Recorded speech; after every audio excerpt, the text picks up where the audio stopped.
আমি এই মুহূর্তে দাঁড়িয়ে আছি নরসিংদী পুলিশ সুপার কার্যালয়ের সামনে। কিছুক্ষণ পরে যোগ দিব যে প্রেস কনফারেন্সটি রয়েছে সেখানে।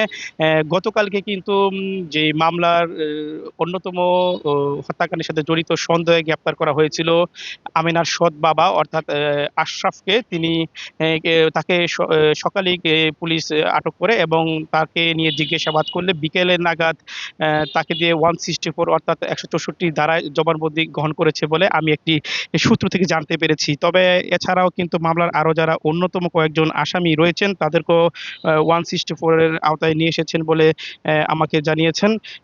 পুলিশের একটি নির্ভরযোগ্য সূত্র থেকে খবর পেয়েছি।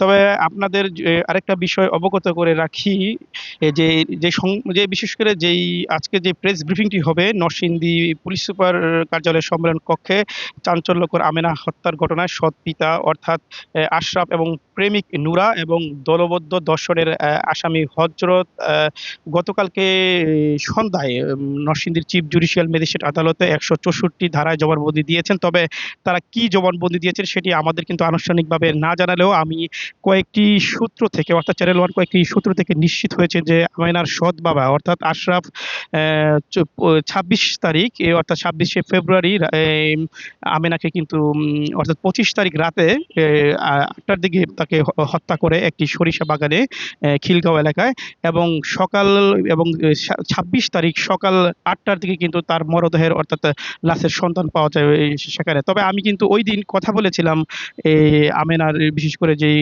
পথিক বাবা অর্থাৎ সৎ বাবার সাথে। তিনি ওই দিন তার আচরণ সন্দেহজনক ছিল এবং ইতিমধ্যে সামাজিক যোগাযোগ মাধ্যমে তার আচরণ তাকে নিয়ে সন্দেহের প্রবণতা প্রকাশ পায়। এছাড়া 2017 সালে তিনি একটি হত্যাকাণ্ডের সাথে জড়িত ছিলেন বলেও কিন্তু কয়েক দফায় সামাজিক যোগাযোগ মাধ্যমে আলোচনায় উঠে।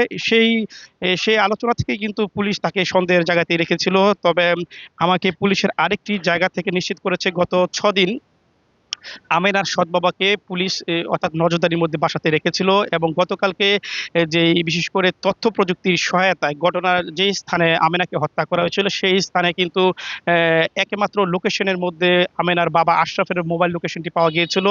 অন্যান্য আসামি যারা এই মামলায় সংশ্লিষ্ট তাদের কিন্তু লোকেশনে পাওয়া যায়নি। অর্থাৎ তাকে কালকে যে প্রাথমিক যে জিজ্ঞাসাবাদ করা হয়েছিল সেই জিজ্ঞাসাবাদেই কিন্তু আশরাফ ঘটনার সাথে হত্যার যেই সংশ্লিষ্ট থাকার সেটি স্বীকার করেছিল। আমেনাকে হাত বেঁধে গলায় ওড়না পেঁচিয়ে তাকে হত্যা নিশ্চিত করে তিনি পালিয়ে যান। তারপরে 1 ঘন্টা তার মোবাইল ফোন বন্ধ থাকে। পরবর্তীতে আমেনার মার কাছে গিয়ে যেই নাটকটি সাজিয়ে বলেন যে আমেনাকে জোরপূর্বক তুলে নিয়ে গিয়েছিল নুরারা।